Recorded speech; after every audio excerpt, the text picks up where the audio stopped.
انا حبيت السيطرة قوي، مع ان السيطرة دي بمفهومها فيها حاجات وحشة، بس لا، هي فيها حاجات كويسة. اي حاجة في الدنيا زي ما ليها حلو ليها وحش، بس انت اللي بتقرر ازاي تخليها حلوة وازاي تبقى وحشة. تعالوا معايا بقى نعرف ازاي نخلي السيطرة دي حاجة حلوة.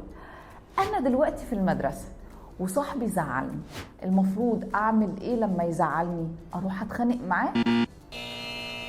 مش صح، ما ينفعش اتخانق مع صاحبي، لازم ان انا اسيطر على نفسي وازاي اخد بالي ان انا ما اتخانقش معاه. يعني اروح اشوف مين كبير واقول له انه هو زعلني، فبناء عليه ان هو ياخد باله ان هو ما يزعلنيش. لكن ان انا اروح واتخانق يبقى انا كده معرفتش اسيطر على نفسي. هي دي السيطرة الصح، ان انا اقدر اسيطر على نفسي.